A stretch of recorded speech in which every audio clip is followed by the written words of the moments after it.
আমার নাম পলাশ। আর আমি 15 বছর বয়সে মারা গিয়েছিলাম। কোনো কারণ নেই। আমি একা একা বাড়ি বসে থাকতাম একভাবে।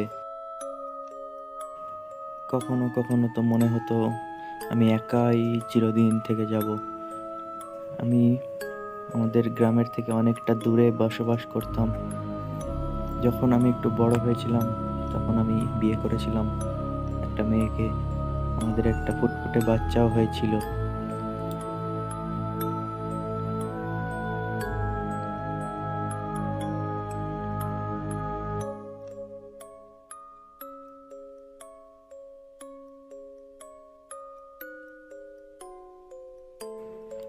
আর আমরা বাচ্চাটির নাম লিখে রেখেছিলাম স্লেন্ড্রিনা।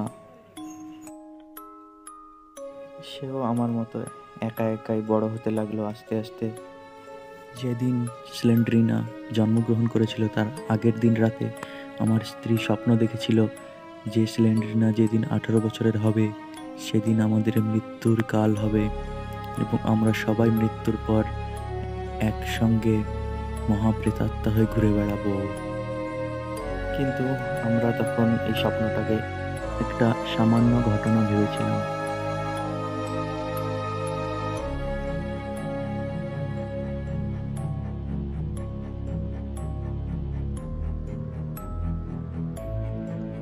স্লেন্ড্রিনাও আস্তে আস্তে বড় হতে লাগলো। 11, 12, 13, 14, 15, 16, 17 বছর কেটে গেল। আমাদের তখন সেই ঘটনাটা মনেও ছিল না। সে আস্তে আস্তে বড় হতে লাগলো। আমরা সব সেই ঘটনাটি, স্বপ্নের কথাটি প্রায় ভুলেই গিয়েছিলাম। এভাবে চলতে চলতে তার একদিন 18 বছর জন্মদিন এলো এবং সেদিন রাতেই ঘটলো এক ঘটনা। আমি এবং স্লেন্ড্রিনা দুজনেই হেঁটে হেঁটে যাচ্ছিলাম। তখন রাস্তায় দেখলাম কিছু একটা ছায়ামূর্তি মতন, যার গা থেকে রক্ত ঝরছে টপ টপ করে, আমাদের দিকেই তাকিয়ে আছে। এটা দেখে তো আমরা দুজন খুব ভয় পেয়ে গেলাম। আমাদের মনে হতে লাগলো আমরা দৌড়ে পালিয়ে যাই, কিন্তু সেরকম সাহস জোগাতে পারলাম না আমরা। স্লেন্ড্রিনা দৌড়ে পালিয়ে গেল, কিন্তু আমি সেখানেই রয়ে গেলাম। আমার তো হতভম্বের মতো দাঁড়িয়েছিলাম, সেটার দিকে তাকিয়েই ছিলাম। সেটাও নড়ছে না, আমিও নড়ছি না। কিন্তু হঠাৎ সে হাওয়ায় মিলিয়ে গেল এবং কিছুক্ষণ পর আমিও স্বাভাবিক হয়ে বাড়ির দিকে ফিরতে লাগলাম।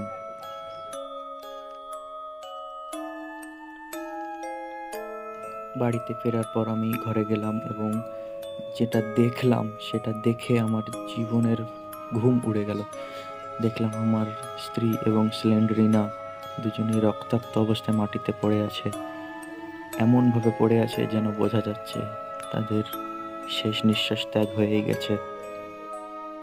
এসব দেখে আমার মনে হতে লাগলো আমি পৃথিবীতে থাকার যোগ্য নই। তাই আমি ঠিক করলাম যে আমি নিজেকে আত্মহত্যা করব, নিজেকে শেষ করে দেব। এই ভেবে আমি রান্নাঘরের দিকে ছুট লাগালাম। এক দৌড়ে রান্নাঘরে গিয়ে পৌঁছলাম।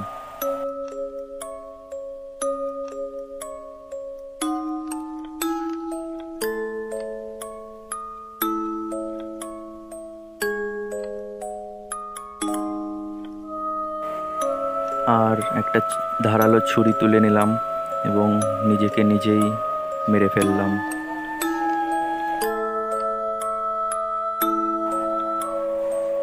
আর তার কিছুক্ষণ পরেই আমার স্ত্রী এবং স্লেন্ড্রিনা দুজনে আমাকে ডাকতে লাগলো, হ্যালো পলাশ, পলাশ তুমি কোথায়? ও পলাশ, আমরা মজা করছিলাম, বাইরে এসো। পলাশ তুমি কোথায়?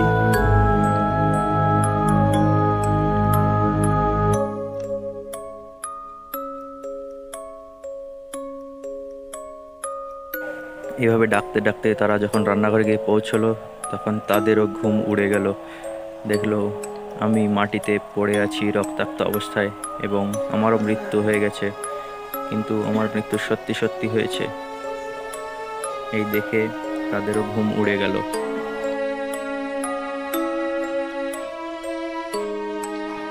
তারা সাহায্যের জন্য বাইরে ডাকতে গেল, কিন্তু আশেপাশে বাড়ি না থাকায় কোথাও কাউকে খুঁজে পেল না। তখন তারা হতাশ হয়ে বাড়িতে ফিরে আসলো দুজনেই।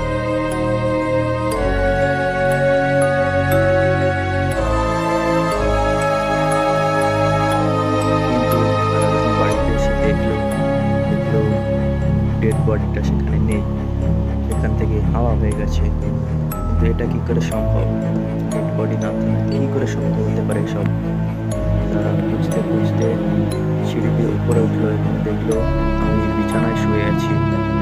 তারা যখন কাছে আসলো আমি উঠে বসলাম।